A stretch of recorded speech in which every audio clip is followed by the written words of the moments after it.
Fala, meus queridos. Boa noite para vocês. Tudo bem? Espero que vocês estejam bem. Espero que vocês estejam renovados com essa pequena férias que vocês tiveram, né?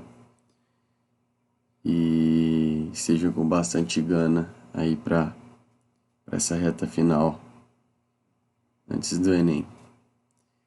Bom, agora a gente vai ter a nossa aula 21, que é um tema assim muito gostoso, que eu acho que a maioria do pessoal gosta, que é fisiologia humana, e a gente vai tratar sobre o sistema digestório e o sistema urinário.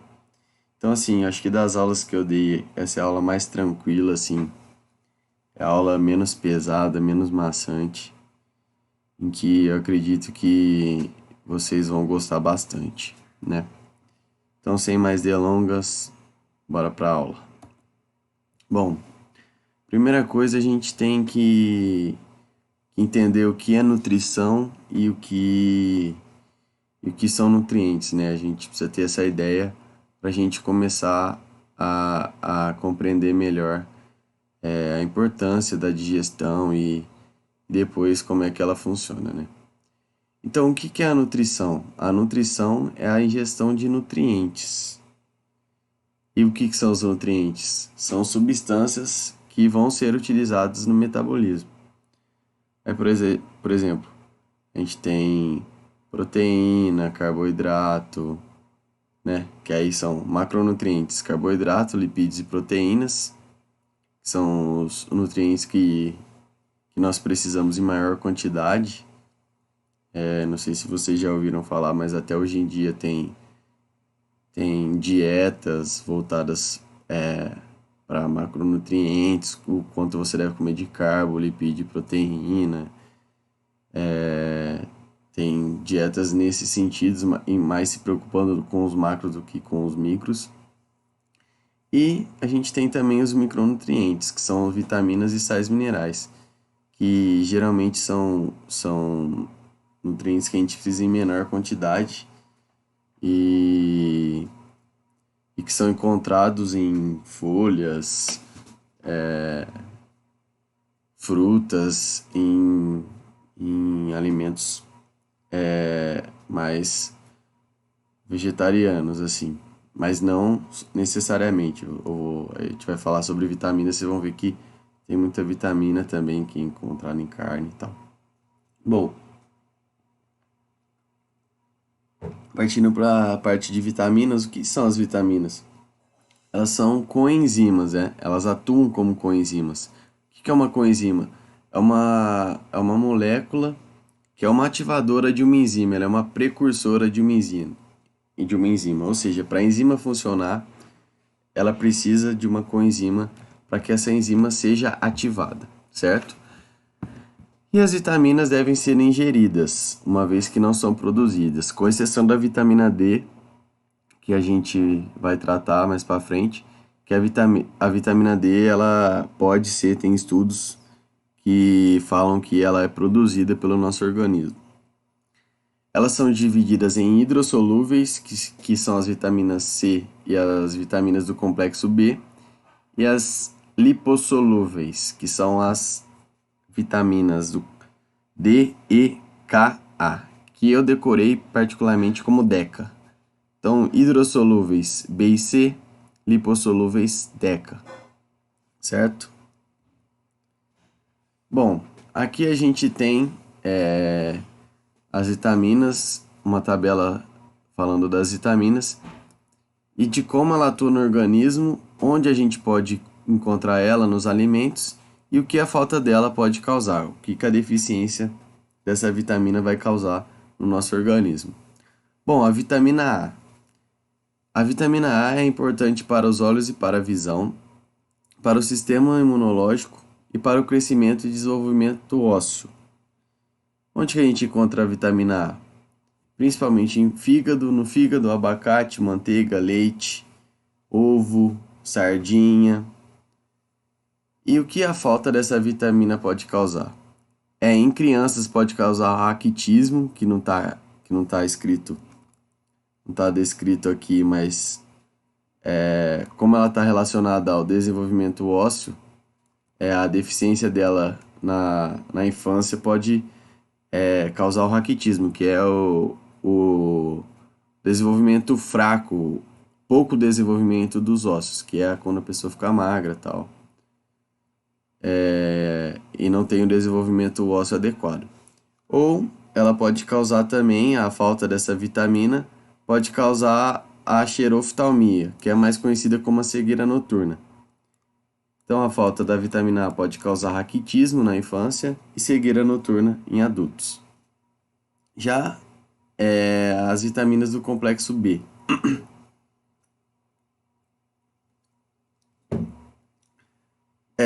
As vitaminas do complexo B são várias vitaminas, né? Elas atuam em diferentes funções vitais. Aí aqui a gente tem a B1, a B2, a B3, a B5, a B6, que não precisa decorar qual que é a função, a falta que cada uma especificamente vai desencadear no organismo. Eu vou dar mais uma noção geral. Onde que a gente pode encontrar a vitamina do complexo B? Carne, aves, peixes, laticínios, ovo. Então a gente vê aqui, ó, como é uma ampla variedade de vitaminas que ela pode ser encontrada em várias coisas. Aqui proteínas, ó. Aí depois feijão, arroz, verduras, frutas. Então assim, na maioria das coisas que a gente ingere, a gente já está fazendo uma ingestão de vitamina B. E aí o que a falta dela pode causar? O principal aqui que a gente precisa saber pode causar anemia, fraqueza, que é o principal assim dessa doença, que é a falta da vitamina do complexo B. Aqui a gente tem outras como o beriberi, que é uma doença que aconteceu bastante na África por causa da deficiência alimentar, infelizmente, naquelas regiões. Pelagra, que é uma dermatite, mas isso aqui não tem necessidade de vocês saberem especificamente. Bom, a vitamina C acho que é uma das vitaminas mais conhecidas por todo mundo, né? Que é uma vitamina antioxidante, consequentemente ela auxilia no combate ao câncer, porque como a substância antioxidante ela impede a formação de radicais livres, e isso está relacionado ao desenvolvimento do câncer. Ela beneficia os ossos, dentes e tendões e previne gripes. Isso aí também é muito comum, né? Quando você começa a ficar gripado, às vezes começa a tomar muito suco de laranja, ou até compra aquele pozinho, né, que é vitamina C, ácido ascórbico. Enfim, onde que pode ser encontrado? Geralmente em frutas cítricas, né? Aí a gente tem acerola, laranja, mexerica, morango e até também em legumes e folhas verdes escuras. Aí couve, chicória. E o que a falta da vitamina C vai causar no nosso organismo? Vai causar uma doença chamada de escoburto, que que aconteceu muito durante o período das grandes navegações, quando os marinheiros iam iam navegar para outros continentes e eles não levavam alimentos frescos por conta de apodrecer, de não durar durante 3 meses de viagem. E o que acontecia? Quando eles estavam chegando ao destino, como eles não ingeriam essas frutas, eles começavam a ter os lábios começavam a sangrar, começavam a fazer feridas. E aí percebeu mais pra frente, né, mais tarde, que essa doença, o escoburto, que é essa hemorragia na boca, as feridas que não cicatrizavam, era em decorrência da falta de vitamina C que eles não ingeriam por conta de estarem fazendo as viagens, né? Bom, a vitamina D. A vitamina D também é bem famosa por conta de que ela pode ser sintetizada, né, pelo nosso organismo a partir da exposição ao sol. E por que ela é importante? Porque ela promove a absorção de cálcio e ela age no sistema imunológico. Ou seja, a deficiência dela pode causar tanto problemas relacionados ao desenvolvimento ósseo, né? Que é o que está aqui, como também diminuir sua imunidade, fazendo você ficar mais exposto a doenças inflamatórias e infecções. Onde que a gente pode encontrar? A gente pode encontrar a vitamina D em queijos, manteiga, margarina, peixes e cereais. E também, quando a nossa pele, hoje em dia, né, já se sabe que a gente precisa tomar pelo menos 20 minutos de sol ao dia, né? E de preferência do sol, daquele sol das 10 às 4 da tarde, que já é um sol bem mais forte, para que o nosso corpo possa sintetizar essa vitamina, para que a gente não tenha deficiência dela. Bom, vitamina E. Como ela atua no organismo? Ela previne o dano celular, auxilia no combate ao câncer e na prevenção de doenças cardiovasculares. Ela pode ser encontrada em sementes de girassol, no espinafre, pimentões e também nas amêndoas. Ou seja, aqui a gente pode falar de folhas escuras, né? Espinafre, couve, chicória. E amêndoas a gente pode estar relacionado também a cereais, né? O que a deficiência de vitamina E pode causar? Ela aumenta os riscos de derrame e catarata e afeta também o sistema nervoso, olhos e músculos. Bom, vamos para a vitamina K agora. Como que a vitamina K atua no organismo? Isso aqui acho que, não sei se vocês tiveram, cascata de coagulação, que tem aquele monte de hormônio, fibrina, fibrinogênio. Então, a vitamina K auxilia na coagulação, ela é uma das coenzimas necessárias para que ocorra aquela cascata de coagulação e tenha a formação do coágulo, né, que impede a hemorragia. Enfim, a vitamina D auxilia nessa coagulação e no aumento da quantidade de plaquetas, ou seja, diretamente relacionado a todo o processo de coagulação. Ela combate doenças como trombose e fortalece cabelos, unhas e pele. A gente encontra a vitamina K no repolho, couve-flor, espinafre e as outras folhas verdes. Também na soja e nos cereais. As bactérias presentes no nosso intestino também produzem vitamina K. O que a falta da vitamina K vai desencadear? Se ela é uma vitamina relacionada totalmente ao processo de coagulação, a sua deficiência vai gerar algum problema de coagulação, ou seja, vai gerar alguma hemorragia. Então a gente tem o sangramento nas mucosas, gengiva, nariz, vagina, etc., manchas rosas na pele e urina avermelhada, que são processos totalmente relacionados à coagulação, a deficiência nesse processo que está relacionado à vitamina K, certo?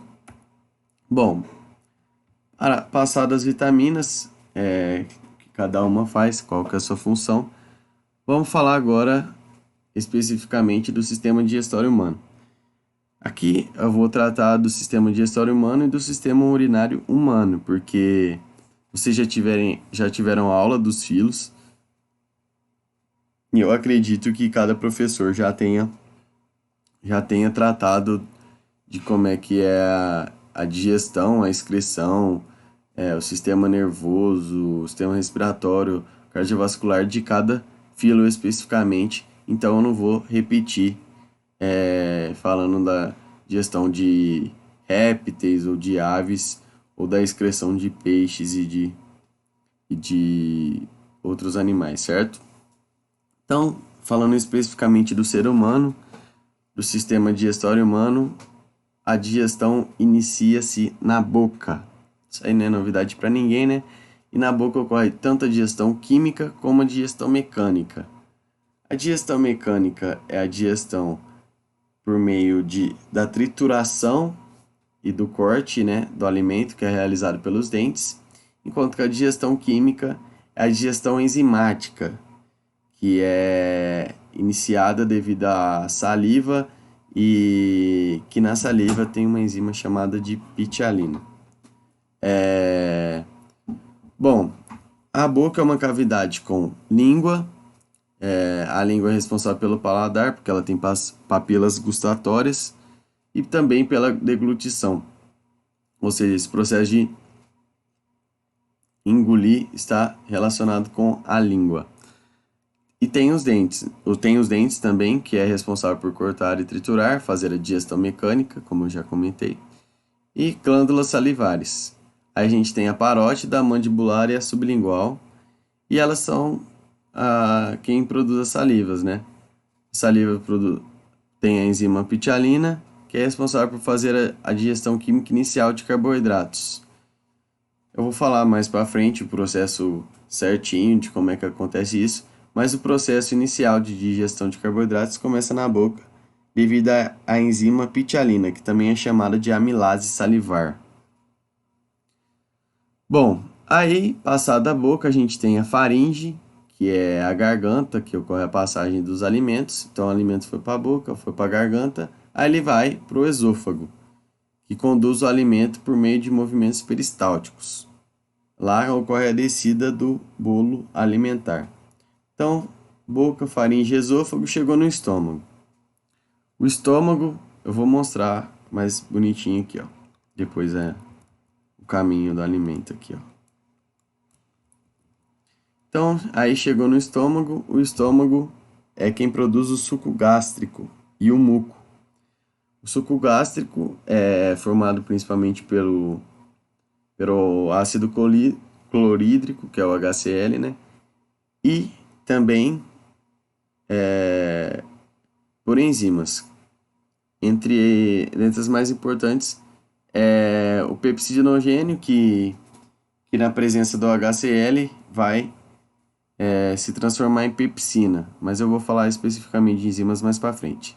Enfim, mas além do HCl, a gente tem o muco, que é uma camada espessa que reveste o estômago, ou seja, protege as células do estômago da acidez, né, do HCl. E lá no estômago é onde inicia a digestão de proteínas por meio da enzima pepsina.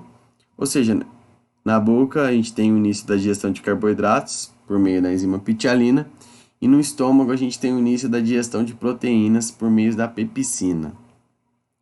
Passado o alimento pelo estômago, ele vai em direção ao intestino delgado, que é uma estrutura de 7 a 8 metros de comprimento, ou seja, está tudo amontoado dentro da gente. Imagina, 7 a 8 metros, é um negócio absurdo de grande. E o intestino delgado é dividido em duodeno, jejuno e íleo. Ele produz o suco entérico, que são as enzimas que vão finalizar a digestão. Como eu já disse, mais para frente eu vou tratar especificamente disso. Passado o alimento pelo intestino delgado, ele vai para o intestino grosso. O intestino grosso tem aproximadamente 1,5 m. Ele é dividido em seco, colo ascendente, transcendente, descendente e reto. No intestino delgado ocorre a absorção de água, sais e vitaminas, além da formação das fezes, né? E por fim, passado o intestino grosso, alimento, né? Já não é mais alimento, já são as fezes, chegam no ânus. E lá no ânus é quem controla a defecação através dos esfíncteres, que é esse controle que nós temos sobre segurar o cocô ou fazer cocô. Bom, além desses órgãos que é o nosso sistema digestório por onde passa o alimento, a gente tem órgãos anexos, que são os órgãos em que não há passagem dos alimentos, mas esses órgãos são fundamentais para a ocorrência da digestão. O primeiro deles é o fígado. O fígado, ele tem várias funções. Ele é responsável por armazenar substâncias, dentre elas glicogênio, vitamina e sais, principalmente o glicogênio, isso é muito importante vocês saberem. Glicogênio é um carboidrato de alta complexidade, né? É um carboidrato gigantesco. Além disso, o fígado produz proteínas e bile. A bile é fundamental para a emulsificação das gorduras. A bile não contém enzimas, isso é uma pegadinha famosa de vestibular. A bile não contém enzimas. Além disso, o fígado metaboliza toxinas e resíduos. Aí lá no fígado, que ocorre a metabolização de álcool, drogas e venenos, que às vezes a gente acaba consumindo, né? Mas não devia. E no fígado, o fígado também transforma a amônia, que é um resíduo metabólico, em ureia. Porque a amônia é muito tóxica e ela precisa ser transformada para ser eliminada no corpo humano. Que aí isso ocorre no fígado a partir do ciclo da ornitina. Outro órgão anexo é a vesícula biliar, que ela armazena e libera a bile produzida pelo fígado. Ou seja, quem produz a bile é o fígado e quem armazena e secreta no duodeno é a vesícula biliar.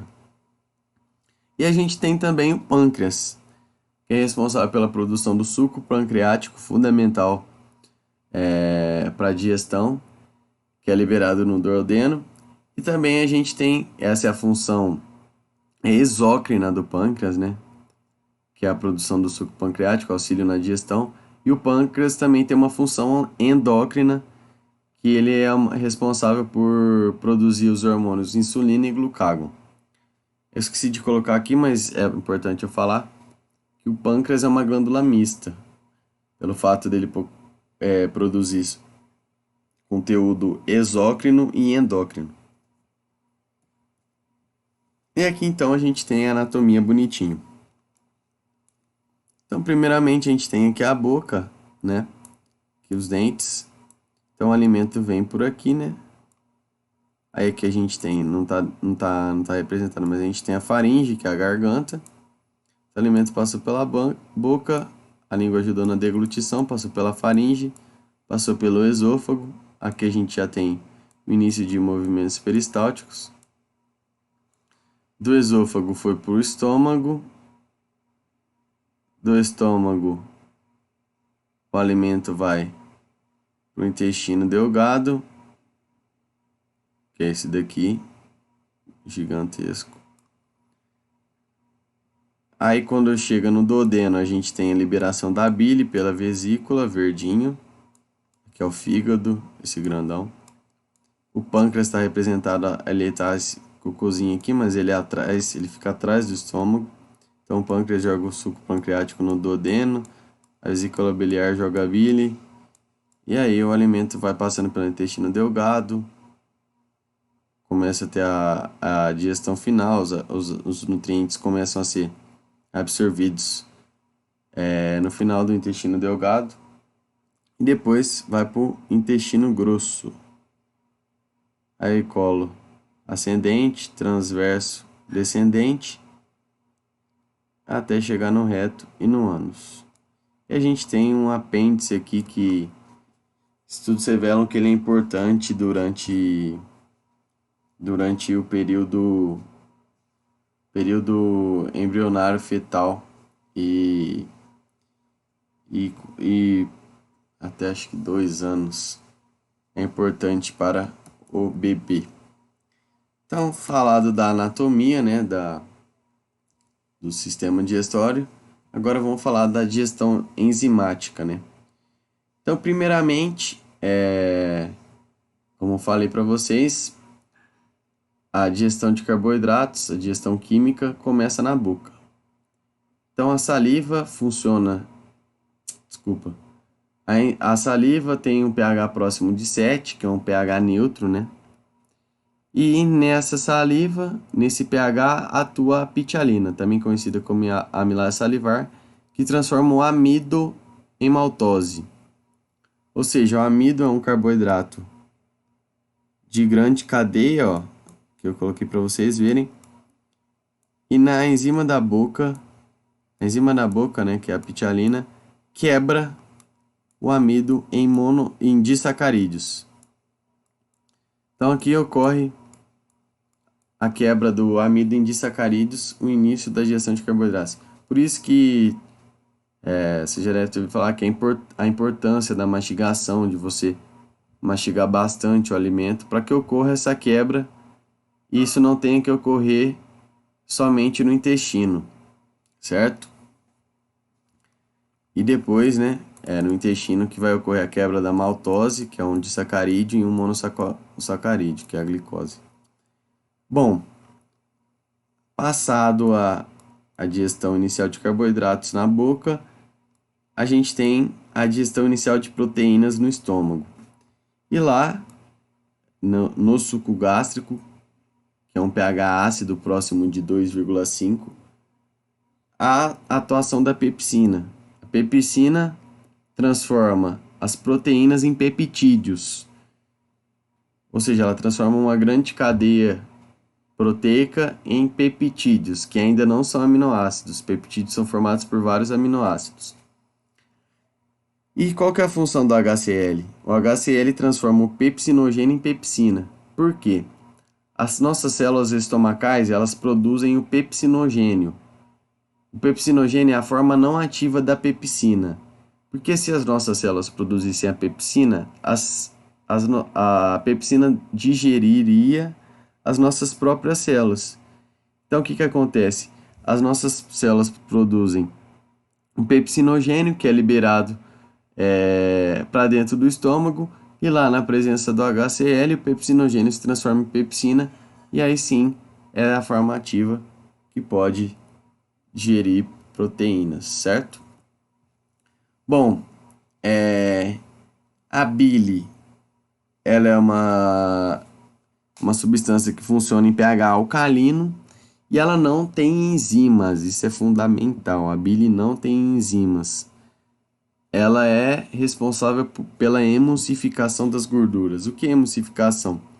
Que a gente tem uma gotícula de gordura na presença da bile, olha aqui, a gente forma várias gotículas de gorduras. Isso vai facilitar a digestão dessas gorduras. Vai aumentar a velocidade, né? Porque aqui a gente tem o aumento da superfície de contato, a formação de várias gotículas e, consequentemente, o aumento da velocidade de reação para quebra disso, né? Que vocês estudam em química, né? Bom, passado a bile, a gente tem um suco pancreático, que funciona sob pH alcalino, próximo de 8,5, devido à ação do bicarbonato de sódio, que é liberado pelo pâncreas no duodeno, junto com o suco pancreático, ou seja, tem bicarbonato no suco pancreático. E nesse suco pancreático a gente tem várias enzimas, entre elas a amilase pancreática, que tem a mesma função da pitialina, ela transforma o amido em maltose. A gente tem a tripsina e a quimiotripsina, que tem a mesma função da pepsina, que transforma proteínas em peptídeos, mas não é porque tem a mesma função que não quer dizer que a outra anterior não é importante. Muito pelo contrário, se às vezes não tem uma digestão legal, no início de uma digestão legal de carboidratos e proteínas na boca e no estômago, respectivamente, a gente pode sobrecarregar o duodeno, né? Mesmo o pâncreas sendo liberado essas enzimas. A gente tem a lipase. A lipase transforma os lipídios em ácido graxo e glicerol. Então, a ação da lipase é facilitada pela bile, né?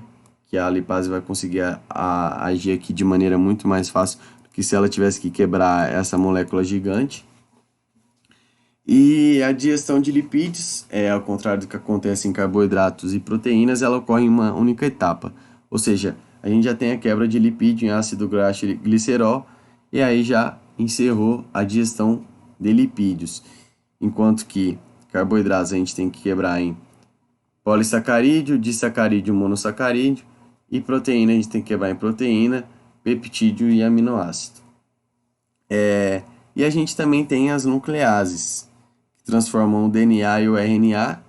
Quando a gente come uma carne, uma folha de alface, um arroz, a gente também está ingerindo material genético, que é DNA e RNA, respectivamente de animais ou de vegetais. E as nucleases transformam o DNA e o RNA em nucleotídeos. ou seja, a primeira quebra, né? Bom, passado o suco pancreático no duodeno, a gente tem o suco entérico, produzido no intestino delgado em um pH próximo de 8. O suco entérico atua na etapa final de digestão, ou seja, ele faz a última quebra para que os nutrientes possam ser absorvidos pelo nosso organismo. Então a gente tem um exemplo, a gente tem as disacaridase, um exemplo é a lactase, que transformam disacarídeos em monossacarídeos, né? A gente tem as peptidases, que transformam os peptídeos em aminoácidos, a digestão final de proteínas. E a gente tem as nucleotidases, que transformam os nucleotídeos em fosfato, pentoses e bases nitrogenadas, que são os compostos dos nucleotídeos. E aqui a gente tem um gráfico para a gente ver, ó, comparar a atividade das enzimas conforme o pH. Então aqui a gente tem uma enzima que tem um pH, uma atividade enzimática ótima no pH de 2. Que enzima que é essa? É a pepsina, certo? Que atua no estômago sobre efeito de ácido clorídrico no início da digestão de proteínas. Essa enzima aqui, ó, pH ótimo 7. Atuação máxima da enzima. Que enzima que é essa que atua no pH 7? É a enzima da boca, que atua na saliva. É a pitialina, amilase salivar. E a enzima 3, que atua no pH em torno de 8, pH atividade enzimática máxima. E aí a gente pode ter várias enzimas, que são as enzimas ou do suco entérico ou também do suco pancreático. Aí aqui um exemplo, eu coloquei aqui um exemplo que é a tripsina. Mas pode ser a quimiotripsina, pode ser também uma nucleotidase, uma peptidase, que são enzimas que funcionam por volta desse pH, certo? Bom, aí passada a digestão dos nutrientes, a gente tem que absorver esses nutrientes. E como é que ocorre essa absorção? Ela ocorre no intestino delgado, que apresenta vilosidades. Eu vou mostrar para vocês o que são, e microvilosidades. Pois essas estruturas, elas facilitam a absorção, elas aumentam a superfície de absorção. Então aqui, ó, a gente tem o intestino, certo? O intestino é um tubo, ó. O intestino é um tubo em que passa o alimento. O alimento passa nesse tubo. Então aqui, ó, a gente vê, ó, que o alimento passa por aqui e aqui, ó, a gente tem isso daqui que são as dobras intestinais. Então, ó, vou mostrar para vocês as dobras, ó. A gente tem as dobras, ó. As dobras intestinais que aumentam também a superfície de contato. E dentro das dobras intestinais, a gente tem, vamos fazer um recorte aqui, ó. Passar para cá, a gente tem as vilosidades. São tudo isso daqui, ó. Isso daqui são as vilosidades, ó.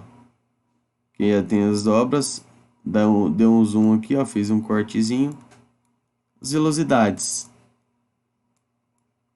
E nas velocidades a gente tem várias células. Cada bolinha aqui, ó, é uma célula epitelial. Vocês vão, para quem for para a área de biológicas, vai estudar. E dentro, fazendo recorte nessas células, essas células apresentam as microvilosidades. Então, no intestino, a gente tem as dobras intestinais, as vilosidades e as microvilosidades, que aumentam a superfície de absorção e fazendo com que a gente tenha um maior aproveitamento desses nutrientes, certo? Passado isso, a gente tem o controle nervoso e hormonal sobre a digestão. E aqui a gente vai tratar de 4 hormônios que são extremamente importantes para o processo digestivo. O primeiro hormônio que a gente cita é a gastrina. Ela é produzida pelo próprio estômago e ela atua no estômago também. A gastrina, ela estimula a produção de suco gástrico, ou seja, ela estimula a produção de ácido clorídrico e como ela estimula esse processo, ou seja, ela está estimulando a digestão, né? Porque se tem comida ali, tem a estimulação por meio da gastrina e a partir daí a gente tem a ativação do peristaltismo. O segundo hormônio que a gente vai tratar é a secretina. A secretina, ela é produzida pelo duodeno e ela atua no pâncreas, estimulando a produção de suco pancreático. Ou seja, ela é um outro hormônio que atua na estimulação da digestão. O terceiro hormônio que a gente vai tratar, que está representado aqui como 3 e 4, é a colicistocinina. Ela também é produzida pelo duodeno e ela atua tanto no pâncreas quanto na vesícula biliar. No pâncreas, ela estimula a produção de suco pancreático e na vesícula biliar, ela estimula a liberação da bile. Ou seja, tanto a gastrina quanto a secretina quanto a colocistocinina são 3 hormônios que atuam na estimulação da digestão, que ela estimulam a produção ou de suco gástrico pela gastrina, ou de suco pancreático pela secretina e colocistocinina, ou pela liberação da bile pela colocistocinina. E por fim, o quarto hormônio, né, que está representado pelo número 5, a enterogastrona. A enterogastrona ela inibe a produção de gastrina, consequentemente ela inibe a produção de suco gástrico, ou seja, ela inibe o peristaltismo, ou seja, ela faz com que o alimento fique mais tempo ali no estômago. Então a enterogastrona é uma inibidora da digestão, certo? Além disso, né, agora em relação ao sistema nervoso, controle nervoso da digestão. O sistema nervoso central, ele estimula a digestão a partir da nossa visão, a partir do cheiro e do sabor do alimento. Então, quando você olha, sei lá, um sushi, um Joy, nossa, você olhou, você já começa a lembrar. E se você sente o cheiro, o sabor, tudo isso faz com que ocorra a estimulação da digestão, né? Porque você está prestes a se alimentar ou está se alimentando. Enquanto o sistema nervoso periférico, ele atua de outra maneira. E aí a gente tem o sistema nervoso periférico simpático e parasimpático, né? O autônomo simpático ou parasimpático, tem o somático também, mas eu não vou entrar nesse mérito aqui, porque vocês vão ter uma aula específica de sistema nervoso, né? Principalmente sistema nervoso central, periférico. Aí tem o periférico autônomo, somático. Aí no autônomo tem o parasimpático e o simpático. O sistema nervoso autônomo parasimpático, ele é para a situação de fugas. Desculpa, situação de repouso, situação de calma. Enquanto que o sistema nervoso periférico autônomo simpático é para a situação de fuga. Parasimpático eu penso para a fuga. Então ele inibe a fuga, ele é contra a fuga, ele é de repouso. Enquanto que o simpático é para a fuga. Então pense, se você está numa situação de alerta, que você tem que fugir, mas é que isso é no passado, né? Durante a nossa evolução. Mas, por exemplo, que você está numa situação tensa, sob um estresse, por exemplo, vamos supor, entrou um ladrão na sua casa, Deus me livre e guarde. Mas enfim, você está numa situação de estresse e tal. Aí vai ter a atuação do sistema nervoso simpático. Aí esse sistema nervoso simpático ele vai inibir a ação do sistema digestório, ele vai meio que parar com a digestão para mandar sangue para outras regiões do seu corpo. E nesse processo o simpático atua como um inibidor do sistema digestório, ou seja, ele te prepara para uma situação de fuga. Não seria legal numa situação de fuga você tá tendo uma grande atividade do sistema digestório. Enquanto que o parasimpático é uma situação de repouso, igual eu estou aqui tranquilo, sossegado, ele estimula a ação do sistema digestório, certo? Então aqui, fazer um exercício para a gente partir para o sistema excretor. Exercício muito bom da Unesp, né? Unesp 2015. No gráfico, as curvas 1, 2 e 3 representam a digestão do alimento ao longo do aparelho digestório.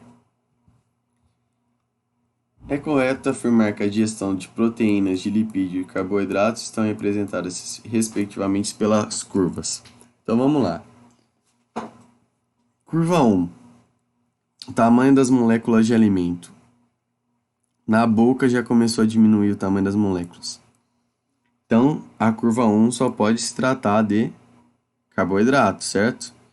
Ó, manteve no estômago não ocorreu nenhuma digestão, o intestino delgado voltou a ser digerido. Então, curva 1 é a curva do carboidrato, certo? Curva 2, na boca nada no estômago. Opa, no estômago a gente já tem a digestão. Então, a digestão da curva 2 iniciou no estômago, a curva 2 só pode ser proteína, certo? E aí sobrou pra gente a curva 3, que só pode ser lipídio, mas vamos conferir aqui. Não foi nem na boca nem no estômago, pá. Chegou no intestino delgado. Lá a gente vai ter a lipase, quebrou ácido graxo, glicerol, beleza. Então, curva 1, carboidrato, curva 2, proteína, curva 3, lipídio. Então, vamos na ordem. Proteína, 2. Então, é 2. Lipídio, 3. Carboidrato, 1. Então, alternativa C, 2, 3, 1. C de correto. Então, agora é a hora que a gente... que vocês, no caso, né? Dá uma pausa aí. Dá uma pausa no meu vídeo, vai relaxar, sei lá. Fazer um xixi, tomar uma água, importante se tratar, né? E aí, agora vocês voltaram e vamos falar então da excreção. O que é a excreção? É a eliminação de resíduos, principalmente os nitrogenados, resultantes do metabolismo celular, para a manutenção da homeostase, que é o equilíbrio metabólico do organismo. Ou seja, a gente come, tem o metabolismo dos nossos nutrientes e tal. Se não houver a liberação, a excreção, né, das toxinas produzidas por nós, o nosso corpo ia ficar meio que envenenado e a gente ia morrer, não ia ter a homeostase, o equilíbrio metabólico do organismo. Aí a gente tem exemplos de excretas: água e gás carbônico durante o processo de respiração celular. Então, que a gente produz água e CO2, por isso que isso tem que ser excretado pela respiração, porque o CO2 ele é uma substância tóxica para o organismo. Ele altera o equilíbrio do pH sanguíneo. Acho que vocês vão ver isso, ou já viram, não sei. A gente tem também a amônia, a ureia e o ácido úrico, que esses são, sim, resíduos nitrogenados resultantes do metabolismo, principalmente de proteínas, quando a gente utiliza isso no nosso organismo. Bom, aí a gente tem classificação quanto ao tipo de excreta. Isso aqui eu vou só citar para vocês terem uma ideia, mas eu não vou me dedicar muito a isso. Aí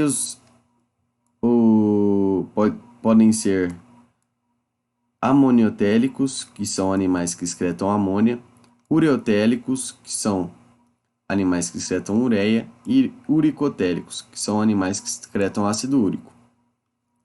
Os amoniotélicos são os animais que excretam a amônia. A amônia é uma substância extremamente tóxica ao organismo e tendo uma alta solubilidade em água. Então, essa substância, para você excretar ela, ela é uma substância de fácil excreção, mas ela precisa de uma grande quantidade de água disponível para você excretar ela. Então, essa substância é excretada principalmente pelos invertebrados aquáticos. Aí que a gente tem cnidários, platelmintos que vivem em água doce, equinodermos e peixes ossos. Os ureotélicos são animais que excretam a ureia. A ureia, ela é formada a partir da amônia, só que ela precisa de um gasto energético para ser formada. E ela é uma substância menos tóxica que a amônia. Aí, nos vertebrados, ela é sintetizada no fígado a partir da reação de amônia e o gás carbônico, que é no ciclo de ornitina. Ela representa uma estratégia adaptativa de certos animais terrestres. Aí, animais que excretam ureia são os anelídeos, os mamíferos, aí os anfíbios e os peixes cartilaginosos. Os uricotéricos são os animais que excretam ácido úrico. É uma substância de pouca solubilidade em água, só que ela precisa de muito gasto energético para ser produzida. E ela é uma forma mais adaptável à vida terrestre, utilizada pelos insetos, pelos répteis e pelas aves, certo? Agora falando especificamente do sistema urinário humano. Bom, aqui, aqui a gente tem um esboço de ser humano, né? No caso, um homem. Pipizinho aqui. E aqui a gente tem, ó, a artéria aorta, né? A artéria aorta vai ramificar em artérias renais, que elas vão para os rins. Aqui a gente tem a veia renal, que sai do rim e ela vai se juntar à veia cava inferior. A gente tem os rins, né? Os dois rins parecem dois feijãozinhos. As glândulas suprarrenais, aqui em amarelo. E aqui a gente tem os ureteres, né? Que vão mandar a urina para a bexiga. Aqui é a bexiga urinária. E aqui da bexiga a gente tem a uretra, que vai até o nosso órgão genital, até a sua extremidade, para que podemos excretar nosso xixizinho. Certo? Então, rim, suprarrenais, ureteres, bexiga, uretra. Bem básico se comparado ao sistema digestório. Então, aqui a gente tem um corte de um rim. A gente pega um rim, um feijãozinho. A gente tem um feijãozinho, a gente corta, faz um corte transversal do rim. E aqui a gente vê, ó, a artéria renal chegando, ela vai se ramificar em diversos capilares. Aqui a gente tem a veia renal, aqui a gente tem o ureter. E aqui a gente tem, ó, essa parte mais clara aqui é o córtex renal. Enquanto que essa parte em vermelho, mais avermelhada mesmo, é a medula renal. Pensa medula médio, medula meio, médio meio, meio, medula. E aqui a gente vai dar mais um zoom bonitinho aqui, ó. Então a gente fez um corte aqui, deu um zoom, beleza. Córtex renal e aqui medula renal. E entre o córtex e a medula a gente tem os néfrons. A gente tem cerca de 1 milhão de néfrons por rim. E é nos néfrons que vai ocorrer a filtração sanguínea. É nos néfrons que vai ocorrer a formação da urina. E aí, se a gente pegar isso daqui e der um zoom em um néfron, a gente vai chegar nessa coisa bonitinha aqui, arteríola e capilares, que vão ser filtrados. E eu vou explicar esse processo aqui agora. Então, aqui a gente tem um néfron. Eu peguei essa imagem aqui, virei ela para deixar ela mais bonitinho para a gente entender melhor. Então, beleza. Primeira coisa de um néfron, a gente tem a arteríola aferente, ela que chega no néfron e ela chega aqui no glomérulo renal, também chamado de glomérulo de Malpighi, que é onde está esse aglomerado sanguíneo aqui, onde vai ocorrer a filtração, mas eu vou falar especificamente da fisiologia no próximo slide, que eu vou falar só das regiões, da nomenclatura. Então aqui a gente tem o glomérulo renal, certo? Também chamado de glomérulo de Malpighi. Aqui a gente tem a cápsula renal, que é esse Czinho aqui, certo? Então, glomérulo renal, cápsula renal, também chamada de cápsula de Bowman. E aqui, a arteríola aferente, e essa arteríola que sai aqui é a arteríola eferente. Não está na nomenclatura do slide, mas estou falando para vocês. Então, partiu aqui cápsula de renal, cápsula de Bowman. Aí a gente tem o tubo contorcido proximal, porque ele está mais próximo, contorcido proximal, que é todo esse tubo aqui, até chegar aqui na alça de Henle, tá vendo? Também chamada de alça néfrica, é tudo isso daqui, ó. É a parte descendente da alça de Henle, é a parte ascendente da alça de Henle. Até a gente chegar aqui no tubo contorcido distal, que começa mais ou menos aqui, ó, e vai até aqui onde a gente chega no ducto coletor. Então, certo? Nomenclatura novamente. Arteríola aferente, arteríola eferente, glomérulo renal, cápsula de Bowman, tubo contorcido proximal, alça de Henle, tubo contorcido distal, ducto coletor. Isso é importante para vocês entenderem, para a gente entender como é que ocorre o funcionamento, o processo de filtração sanguínea, certo? Então, aqui vai começar a brincadeira. Então, chegou a arteríola aferente,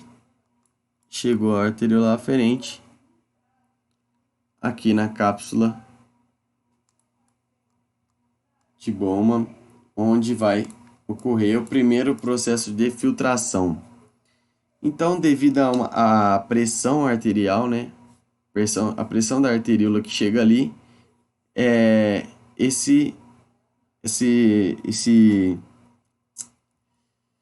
como é que eu digo? Esse sangue mesmo, né, mas não chega a ser o sangue, essa linfa, ela é filtrada e ela atravessa para dentro da cápsula de Bowman. Então, aqui no glomérulo de Malpighi, vai ocorrer a filtração do sangue e vai passar somente o plasma menos as proteínas, ou seja, vai passar a linfa para a cápsula de Bowman, para o néfron.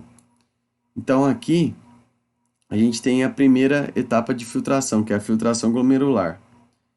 A pressão sanguínea nessa região faz extravasar a linfa, que é o plasma menos as proteínas, para dentro da cápsula de Bowman. Plasma menos proteínas significa uma composição de água, sais, glicose, aminoácidos, ureia e outras pequenas moléculas. Então aqui a gente tem a primeira filtração. Então aqui veio o sangue da arteríola aferente, chegou no glomérulo de Malpighi, ocorreu a filtração, passou para a cápsula de Bowman, água, sais, aminoácidos, glicose e outras pequenas moléculas. Então chegou aqui na cápsula, passou para o tubo proximal. No tubo proximal a gente começa a ver a reabsorção tubular. Por quê? Por que tem que haver isso? Porque a gente, nessa filtração, passou muita coisa que a gente não queria perder. Passou aminoácido, passou glicose, passou água. Na reabsorção tubular, inicialmente por meio de processo ativo, aqui sais, glicose começam a ser reabsorvidos para o sangue. Aqui é um capilar sanguíneo que está passando pelo néfron. E aqui começa a ver, isso aqui na verdade não é tudo bonitinho, é tudo ramificado por capilares que envolvem o néfron.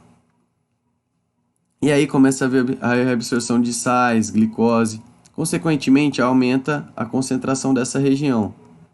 Por conseguinte, por osmose, a água que estava no túbulo contorcido, ela vai para os capilares. Então aqui já começa a haver tanto a reabsorção de sais, glicose, aminoácidos, quanto também de água.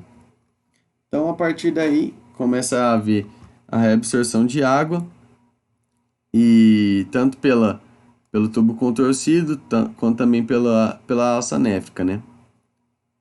Então que a gente tem a reabsorção e vai acontecendo até no tubo distal e também no ducto coletor, sempre havendo a reabsorção desses nutrientes. Também ocorre a secreção tubular. O que é a secreção tubular? Assim como a gente tem a reabsorção ativa desses nutrientes, a gente tem a remoção ativa de outras substâncias. A gente pode citar como exemplo o amônia, o ácido úrico, íons H+, isso aqui é muito importante, drogas e outras toxinas por meio do tubo. Então a secreção tubular, ela joga essas substâncias do capilar para dentro do néfron, para que isso possa ser excretado. E aqui a gente tem exemplo de exames antidopings em que às vezes atletas estão utilizando substâncias, drogas, né, não permitidas e que são removidas pelo organismo por meio da secreção tubular, às vezes a sobra ou o metabólico dessa droga. E aí num exame de urina a gente pode fazer essa detecção de um doping, por exemplo, certo? Então a partir disso a gente tem, a partir desse filtrado, da reabsorção e da secreção, a gente vai formar a urina que vai ser excretada, certo? Depois disso, né? Depois dessa formação urinária, a gente vai estudar os fatores que atuam na formação ou na não formação da urina, que atuam diretamente se a gente vai fazer mais xixi ou menos xixi. Primeiro hormônio que a gente vai tratar é o ADH, chamado também de hormônio antidiurético, né? Então, antidiurético, então ele é anti-urina, então ele faz com que a gente urine menos, certo? Ele é um hormônio produzido no hipotálamo e armazenado e secretado pela hipófise. O ADH ele atua no aumento da permeabilidade dos túbulos renais, permitindo maior reabsorção de água e, consequentemente, diminuindo o volume da urina. Isso ocorre, por exemplo, quando o sangue está concentrado, muito sais ou pouca água, ou seja, isso pode ocorrer em uma situação de desidratação, levando a maior reabsorção de água e menor formação de urina. Ou seja, uma situação de estresse fisiológico hídrico, se a gente está precisando reter mais água, isso o organismo percebe por um aumento na concentração sanguínea, ou seja, tem mais sais na água, no nosso sangue ou pouca água. E aí o ADH vai atuar aumentando a permeabilidade nos túbulos renais, fazendo com que a gente absorva mais água que passa pelos túbulos. Então, o ADH faz com que tenha essa maior reabsorção tubular de água. Isso é importante, de água. Fazendo com que a gente urine menos. Consequentemente, se a gente vai ter menos água no xixi, o xixi vai sair mais concentrado, vai sair mais escuro. Aí a gente pode ter alterações, né, no funcionamento do ADH. Uma delas é uma doença, que é a diabetes insípidos, na qual não há produção ou não há funcionamento do ADH, por causas genéticas. Isso leva à produção constante de urina e diluída, porque como o ADH não vai atuar, então a gente vai ter uma menor reabsorção de água, consequentemente vai ter maior formação de xixi. Um outro exemplo disso é um fator externo que atua no funcionamento da ADH é o álcool. O álcool é uma substância diurética, ou seja, ele faz a gente fazer xixi. É uma substância diurética que inibe a liberação de ADH e proporciona, portanto, grande produção de urina e até desidratação do indivíduo. Ou seja, quando você vai numa festinha, bebe muito, aí você faz mais xixi, consequentemente você não toma água, né? Você só quer saber de cachaça, aí consequentemente você vai ficar desidratado, aí no outro dia você acorda de ressaca. A ressaca é devido à desidratação. Por isso, se você for beber, não deve beber. Se você for beber, toma água, se hidrata, chega em casa, pega uma garrafa gigantesca de água, deita do seu lado, porque isso aí com certeza vai ajudar você na sua ressaca.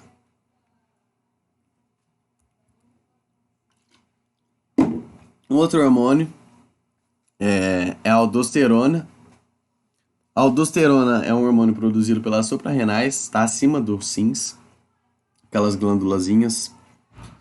E ele atua por meio da seguinte maneira: quando o sangue está com pouco sódio, ou em pressão baixa, as adrenais liberam a aldosterona, que atua nos túbulos distais, estimulando a reabsorção de sódio. Presta atenção, ó, ADH é reabsorção de água, aldosterona é reabsorção de sódio. Consequentemente, há também a reabsorção de água, porque como a gente reabsorveu sódio, vai aumentar a concentração nos capilares. Então, ó. Oh, caramba. Então, os capilares se absorveram sódio. Aí aumentou a concentração nos capilares, vai passar mais água também. Então, consequentemente, a reabsorção de água, diminuindo a urina formada e aumentando a pressão sanguínea, porque a gente vai ter mais sais, mais água, consequentemente, vai aumentar a pressão sanguínea. Então, a aldosterona é um importante fator na regulação da pressão. Quando a pressão está baixa, a aldosterona atua. Outro hormônio também importante no processo de excreção e também de pressão é o fator natriurético atrial, também chamado de FNA. Ele é um hormônio produzido no nosso coração pelas paredes dos átrios quando a pressão nessa região está alta. Ou seja, está passando sangue ali durante a circulação, o átrio percebe não, né? É estranho, né? Mas, assim, na língua popular, o átrio vê que a pressão que está passando ali está alta e a parede do átrio começa a produzir esse hormônio. O FNA ele atua nos rins estimulando a eliminação de sódio e água. Por quê? Para diminuir a pressão. Então, aqui, ao invés de haver a reabsorção de sódio e de água, como ocorre na aldosterona, aqui a gente vai eliminar o sódio, consequentemente aumentar a concentração aqui, vai eliminar água também. Isso vai fazer com que tenha uma maior produção de urina e, consequentemente, diminuição da pressão sanguínea. Então, é outro fator de regulação da pressão. E aqui, para finalizar, um exercício do Enem. Exercício muito bom. Então, vamos lá. Durante uma expedição, um grupo de estudantes perdeu-se de seu guia. Ao longo do dia em que esse grupo estava perdido, sem água e debaixo do sol, os estudantes passaram a sentir cada vez mais sede. Consequentemente, o sistema excretor desses indivíduos teve um acréscimo em um de seus processos funcionais. O que aconteceu? Qual foi o acréscimo, né? O que aconteceu? Aumentou a filtração glomerular?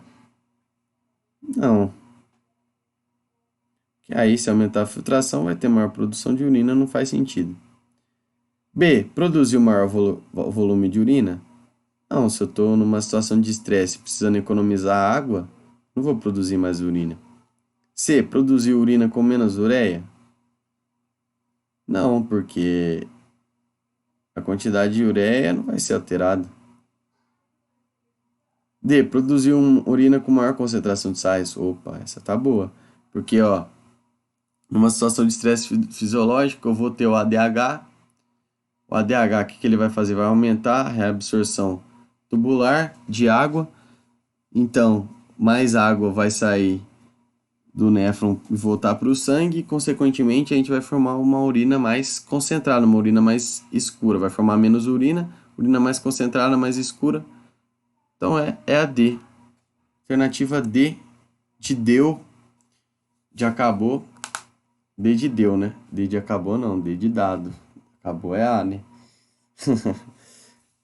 Mas, enfim, é isso, pessoal. É uma aula bem mais leve. Espero que vocês tenham aproveitado, gostado. Podem me chamar.